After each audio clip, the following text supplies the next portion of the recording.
Ola, moi boas. Hoxe vimos vos falar neste noso primeiro webinar do que é o porteo. Para aclarar algúns conceptos, se nunca porteastes, que quizáis vos sexan necesarios, que quizáis descoñezades, pois este é o sitio, de acordo? Vamos resolver algunhas preguntas habituais sobre porteo. Cal é o mellor portabebés? Aquí habería que engadir para min, para o meu bebé, para o meu estilo de vida, para cubrir as miñas necesidades, para o meu día a día. É importante ter en conta características, necesidades propias dos porteadores e do bebé porteado. Como sei que estou porteando ben o meu bebé? Podemos empregar o mesmo portabebés dúas persoas moi distintas físicamente. Teño un portabebés, pero non sei se o estou empregando ben ou non. Como saber se o estou utilizando correctamente? Para comezar, deberíamos responder a pregunta de que é o coleo. Colear, portear, é unha forma de transportar ao bebé, os nosos bebés, para asegurar que existe un contacto constante entre o bebé porteado e a persoa porteadora. É o que aquí en Galicia chamamos dar un colo, coller no colo, pero coa axuda dun elemento externo que nos vai permitir estar máis liberadas, máis liberados, ter as mans libres e de algún xeito gañar autonomía. Dar ao bebé o que necesita, que é contacto, e darnos a nós tamén o que necesitamos, que é un pouquiño de volver á nosa rutina, de volver ao noso día a día. Portear, levar no colo, vai ter indubidables beneficios a nivel físico e emocional, como imos ir vendo. Neste webinar imos falar do que é a xestación exterior ou exteroxestación. Imos falar un pouquiño da teoría do apego, do importante que é xerar un apego seguro nas crianzas. Imos diferenciar o que é porteo ergonómico do que non o é, e imos coñecer tamén distintos tipos de portabebés. Falaremos de grandes grupos, de acordo? Porque dentro de cada grupo de portabebés hai unha infinidade de portabebés distintos en función dos seus tamaños, en función dos seus tecidos, pero non entraremos aí, de acordo? Ímonos quedar nos grandes grupos. Bueno, cando falamos de exteroxestación, falamos dos segundos 9 meses do bebé. 9 meses dentro, 9 meses fora. Ese termo coñécese, refírese ao proceso que vive o recén nacido unha vez que está fora do útero. Eu penso que esta fotografía representa perfectamente o que é a xestación exterior. É a necesidade de volver ao corpo coñecido, de volver ao hábitat coñecido. O nacemento non é, en realidade, un antes e un despois, senón que é un punto seguido nesa relación entre a nai e o bebé. Os segundos 9 meses do embarazo, que son realmente importantes para o bebé.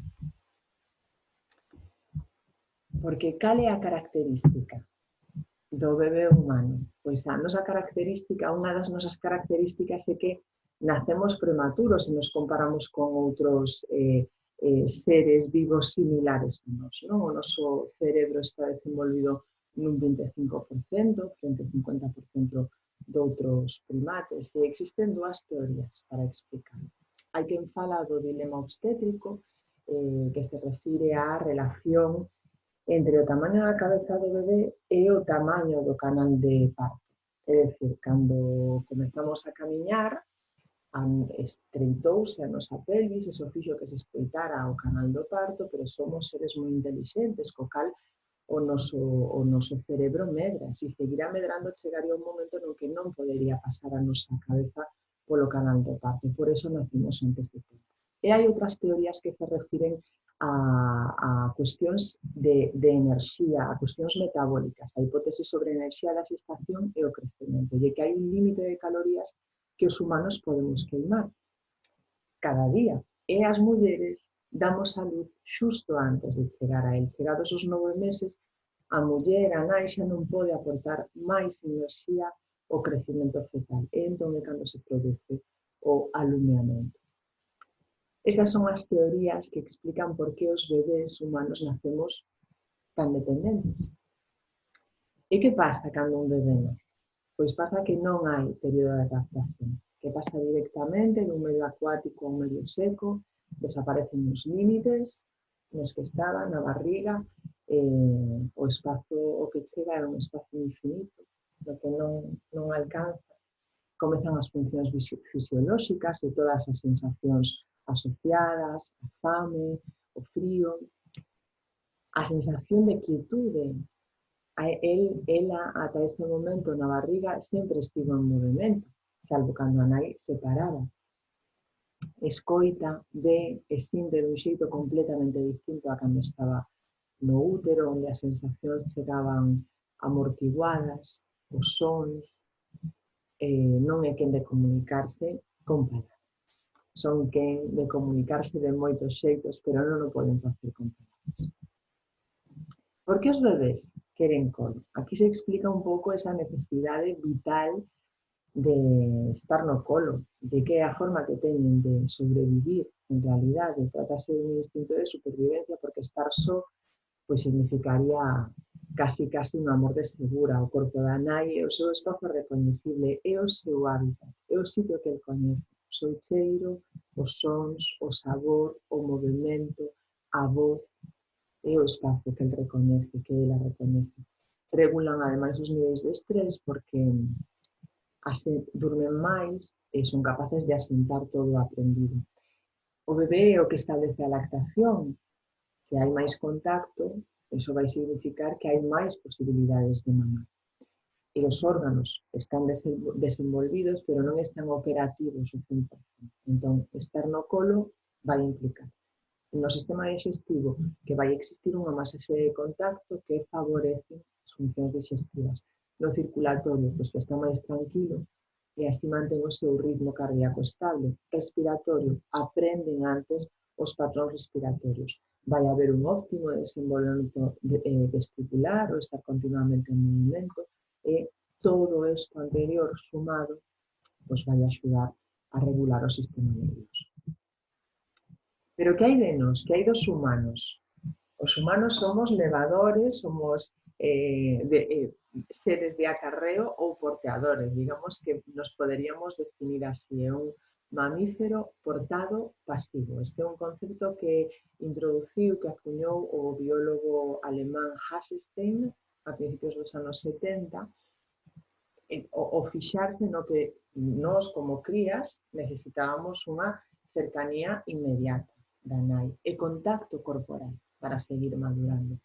O nacer non somos quen de sosternos por nós mesmos, como si pasa cos primates, senón que dependemos do apoio da nai, como sucede cos marsupiais.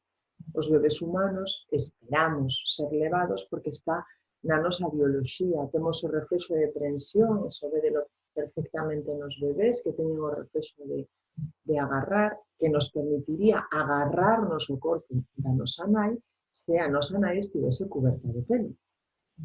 E ademais adoptamos esta posición que se ve perfectamente nesta fotografía, esta posición de acarreo cando nos collen nos brazos, sendo bebés, ¿no? Isto é o que se coñece, a coñecidísima como posición ranita ou coas pernas en forma de... Falamos tamén por riba do apego. O apego é o tipo de vínculo que o bebé establece co seu cuidador ou cuidadora, en ese cadro de 5 persoas. Que tipo de apego queremos establecer? O apego seguro, que é o mellor xeito de que as crianzas teñan unha boa infancia e unha idade adulta seria. E para conseguir ese patrón de apego, o bebé necesita que a figura de apego teña disponibilidade constante. De que xeito? Bueno, pois satisfacendo as súas necesidades cada vez que as manifeste. Eles, como falábamos ao principio, non son capaces de falar con palabras, pero sí son capaces de contarnos o que necesitan. Entón, pouco a pouco iremos identificando as súas sinais, recoñecendo cales son as necesidades. Se ten necesidade de colo, se ten necesidade de abrigo, ou de quitar roupa, ou se ten necesidade de mamar. Atender esas necesidades vai ser extremadamente beneficioso para o seu desenvolvemento físico, intelectual e emocional. E vai facer deles unha persoa realmente independente e segura. Se somos quen de atender as necesidades básicas e el ou ela sabe que esas necesidades básicas están cubertas, pouco a pouco irá interesándose por coñecer máis aló deste primeiro corpo reconhecido. Por que acoletar vai ser positivo? Bueno, en realidade, podemos velo dende dúas perspectivas. Dende a perspectiva do bebé, podemos cubrir todas as súas necesidades antes, porque somos quen de detectalas antes. O corpo da nai é o hábitat da crianza, é o espazo reconhecible, como xa decíamos, e o coleo vai permitir recuperar os límites que sí tiña cando estaba na vacina. Están máis tranquilos debido a isto, a que están no hábitat coñecido, a que recuperan os límites, eso fai que choren menos e durman máis. Favorece o establecemento das relacións sociais, porque van coñecer o mundo dentro dun lugar que para eles é seguro. O corpo da nai é un lugar seguro para eles. E dende aí vanse enfrentar ao resto do mundo. É unha boa forma de facelo. Coñecen o mundo que lles tocou vivir dende un lugar que para eles é o mellor lugar. Menos refluxo, menos cólicos, pero isto ten que ver con ese masaxe de contacto, con ese calor, o estar en contacto co corpo da nai e coa posición ranita na que é vertical, na que van colocados. Mellor atendidos porque recoñecemos antes as súas necesidades, pero iso é porque están a nosa vida. E dende a perspectiva do coleador, cales son os beneficios de portear? Bueno, pois que temos dúas mans dispoñibles, que vamos recuperar autonomía e liberdade. Isto, se non tedes bebé aínda, o mellor, bueno, pois non sodes capaces de entender en toda a súa complexidade que significa isto de gañar autonomía, pero se tedes un bebé entre as mans e non tedes portadores, sabedes perfectamente o que me refiro. Eles queren colo, eles necesitan o noso corpo e nós queremos recuperar as nosas mans. E iso é o que nos permite portear, darles a eles os bebés o que necesitan, pero nos seguir de algún xeito facendo o noso día a día coa maior normalidade. Descubrimos antes as necesidades dos nosos bebés e, polo tanto, podemos atendelas antes e mellor. Sentímonos competentes, sentímonos capaces, porque vemos que están máis tranquilos, porque vemos que somos capaces de atender as súas necesidades e porque, de algún xeito, podemos seguir facendo parte, ainda que sexa unha parte pequena do que facíamos antes. Baixar a conta, prepararnos unha leite quentiña ou un café, lavar os dentes.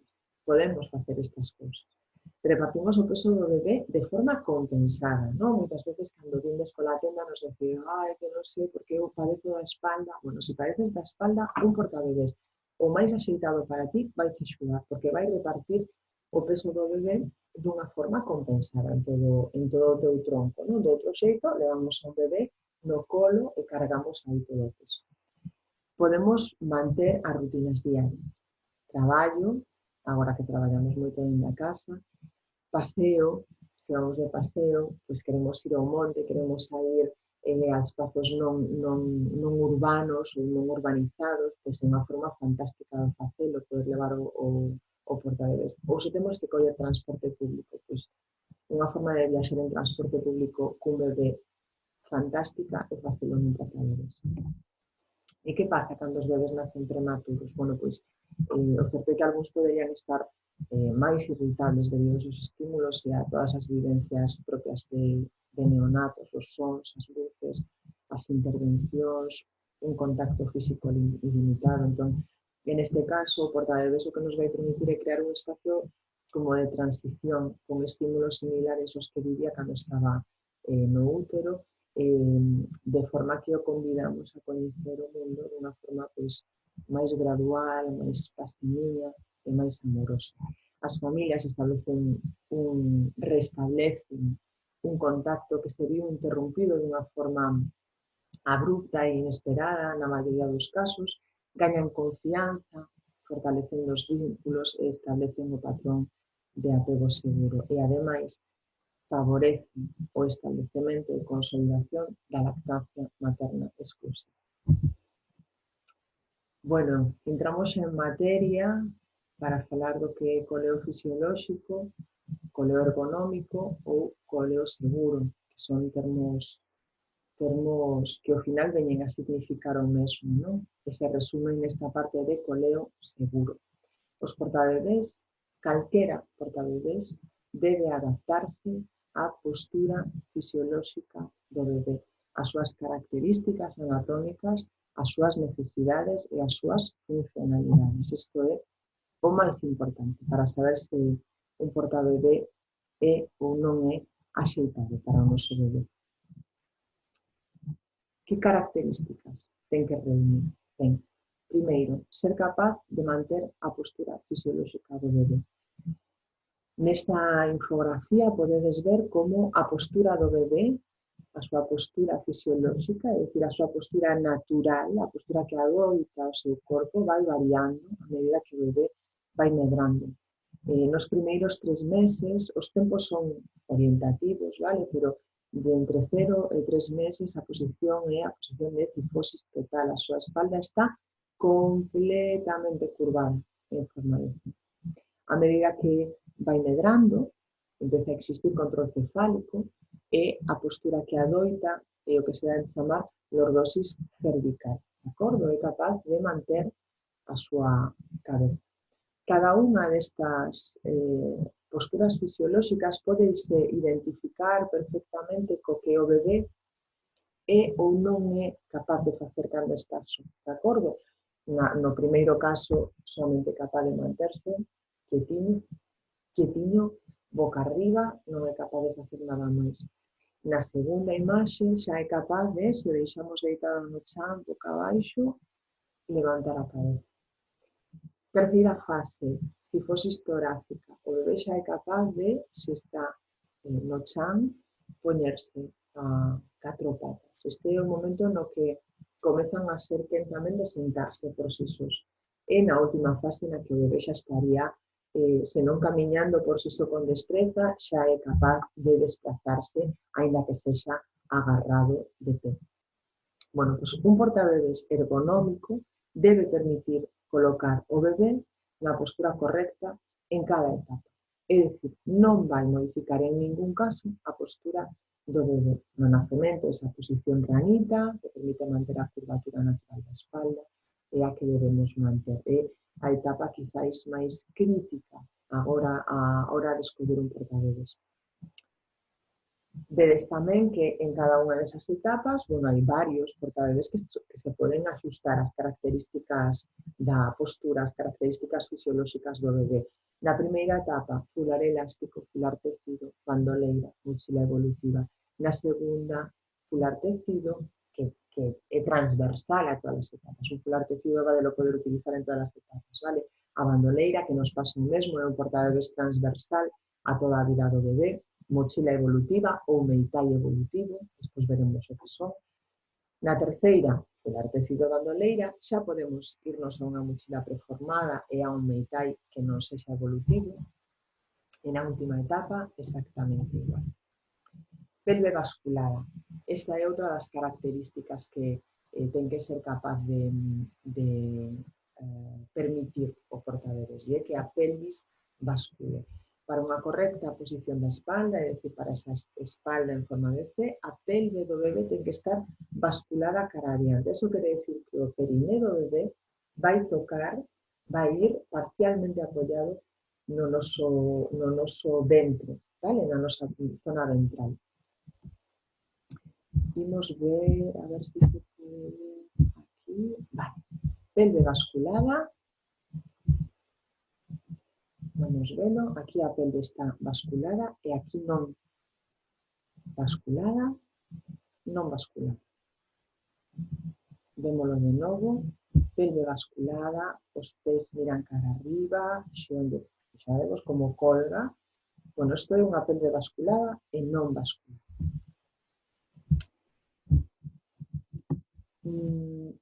Un portabebés non vai modificar un bo portabebés, un portabebés ergonómico non vai modificar a postura natural do bebé, como vos decía, a espalda está en forma de C, as pernas o que é P, xeonllo, culete, xeonllo, P.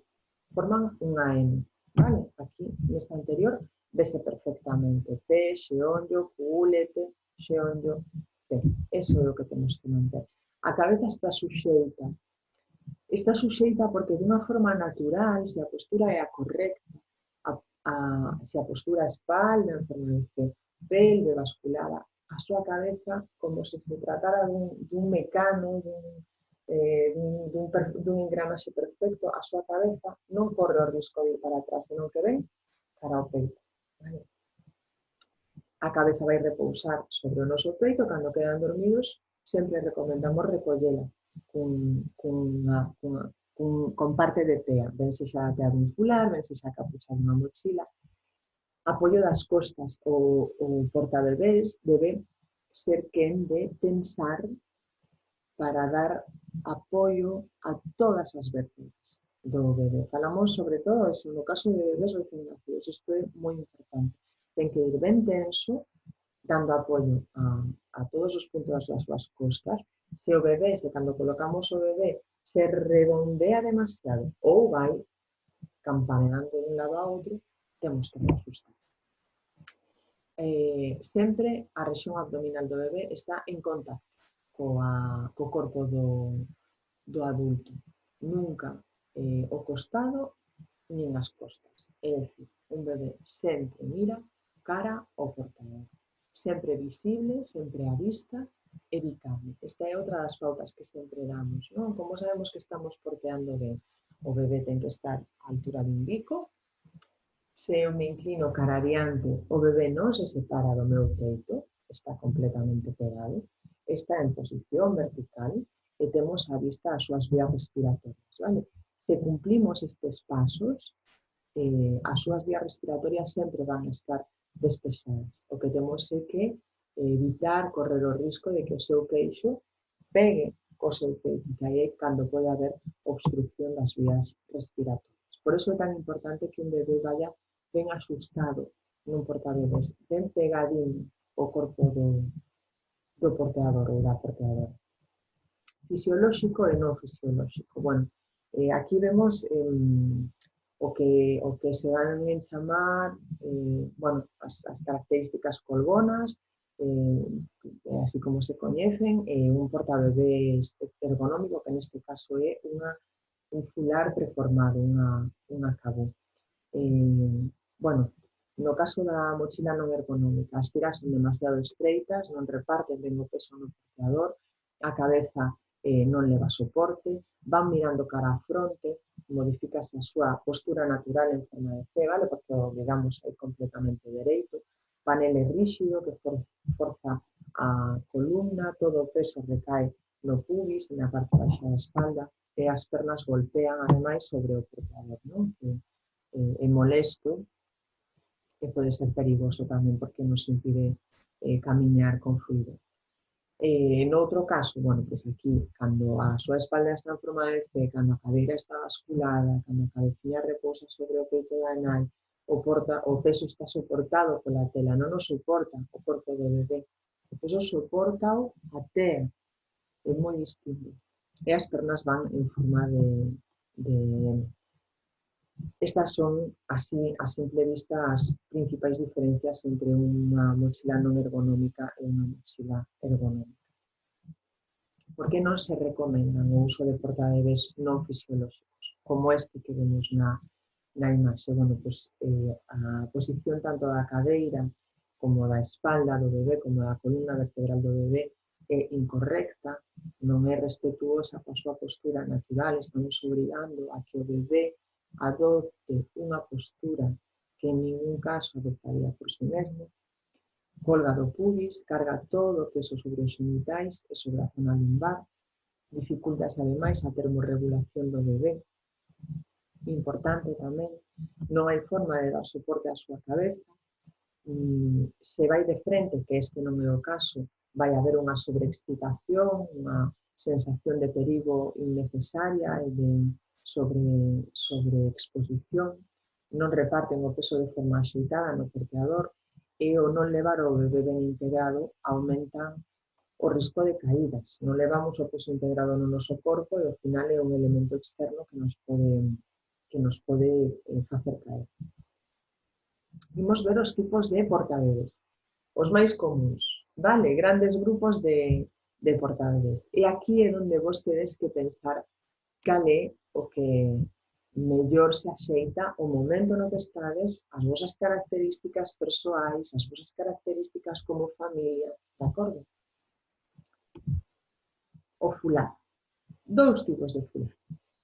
Así, dous tipos así en moi grande, vale? Fular elástico, fular tecido. Un fular elástico implica un preanudado. Temos que preanudar o fular para despois colocar o bebé. Podes entregar dende o nacemento con garantías.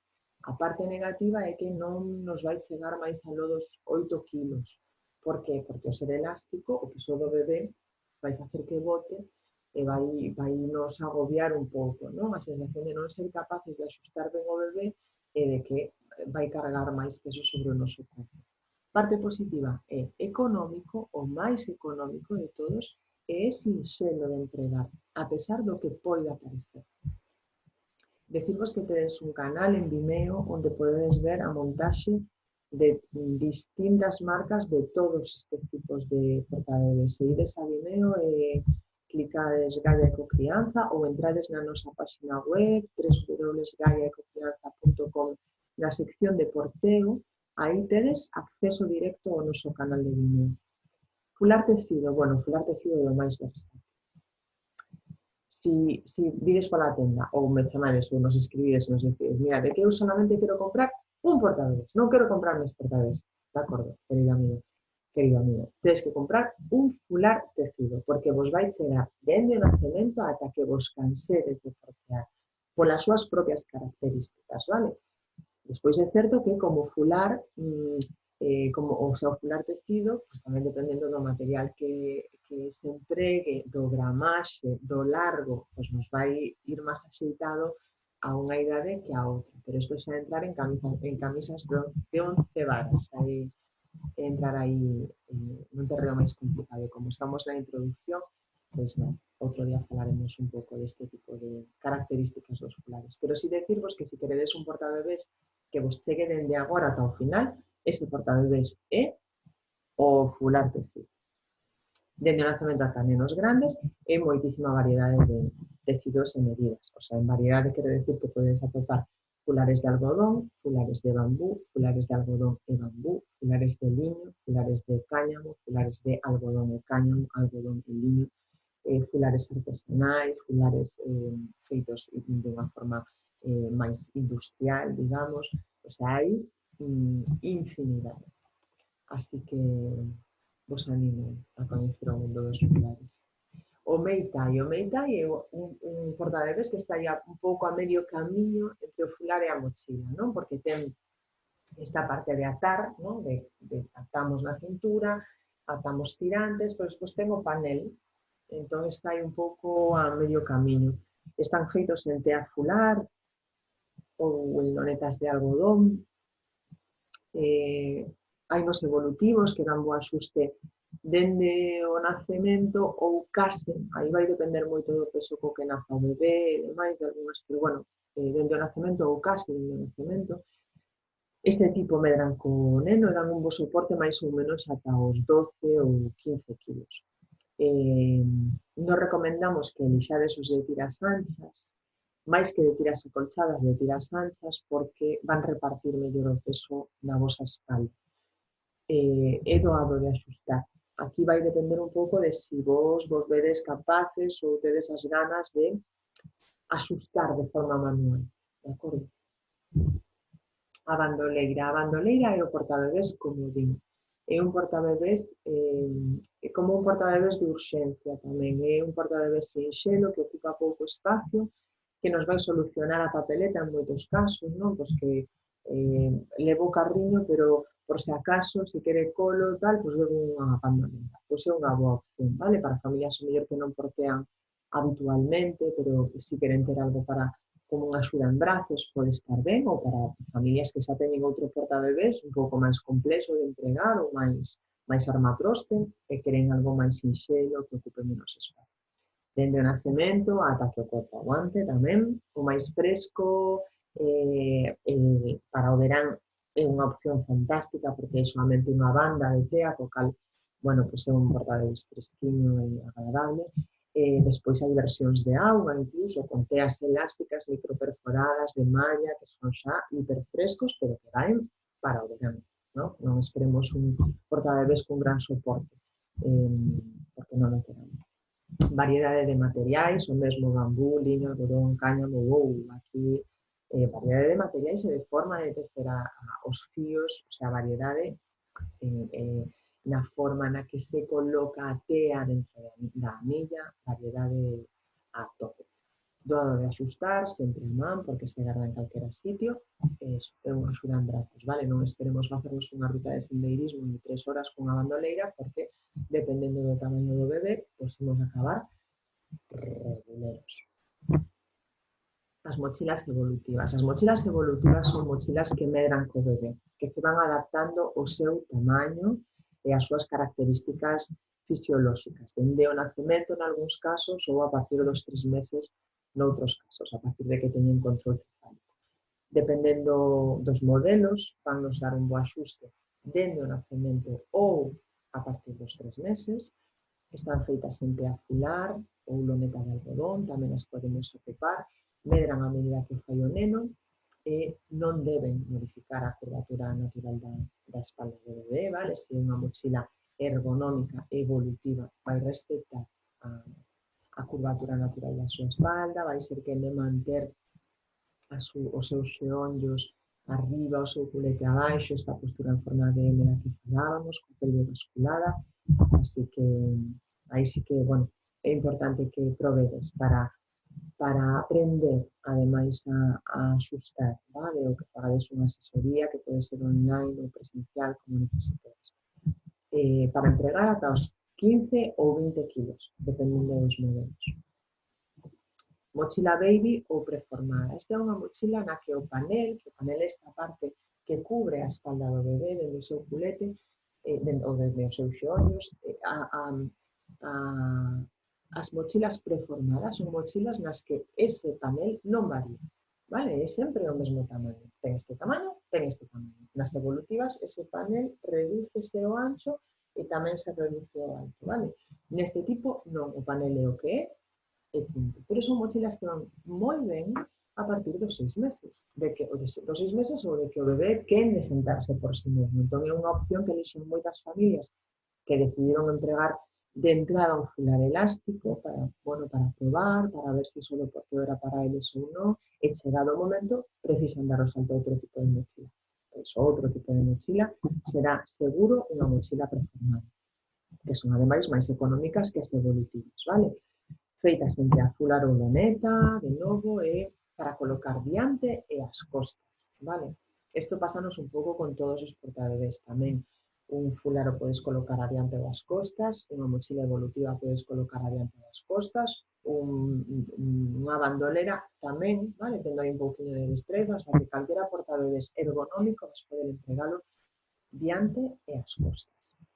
E a mochila toddler, que esta é a mochila dos moi porteadores, non? Familias que portearon moitísimo os seus bebés de pequeniños ou os seus bebés a partir de 6 meses e que realmente lles sacan partido o porteo. Vai chegar un momento no que a súa mochila preformada se lles queda corta e precisan ir máis aló, entón optarán por unha mochila toddler.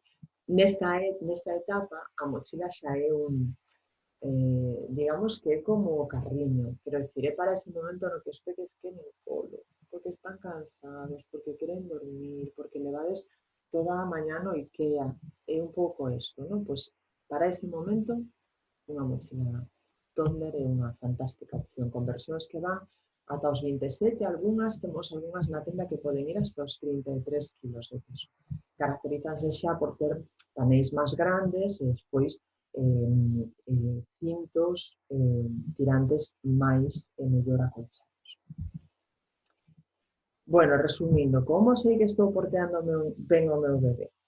Espalda en forma de C, pernas en forma de N, altura do umbigo e non se separa do meu peito. Isto é así o super básico, vale? Pegadiño ao meu peito. Cal é o mellor portabebés? primeiro, imprescindible, que sexa ergonómico, que se axeite ás túas necesidades, vale? Porque xa, sabe, as necesidades do bebé xa falamos antes. Agora, o mellor portabebés para ti, unha vez cobertas as necesidades do teu bebé, é que o que lle vayas dar uso. Porque se mercas un portabebés que non entendes, o que lle tes medo, que non te paras, que non sabes empregar, non vai ser unha boa compra. Vale? É importante que sexa óptimo para ti, para a túa realidade, para darlle uso, basicamente, que é o que necesitamos. Así que, nada, estamos aquí para que o necesitedes. Para o que necesitedes, de verdade, se tedes un portabebés, se tedes calquera dúbida, por favor, escribídenos, podedes facelo o meu correo sonia@gaiaecocrianza.com, contactarnos a través das redes sociales, do chat da tenda, de correo electrónico, por teléfono, como queirades. Se tedes un portabebés que non sabedes como usalo, chamadnos. Se queredes mercar un portabebés e non sabedes cal é o mellor para vos, chamadnos, que vos vamos a axudar. Moitas grazas por vernos.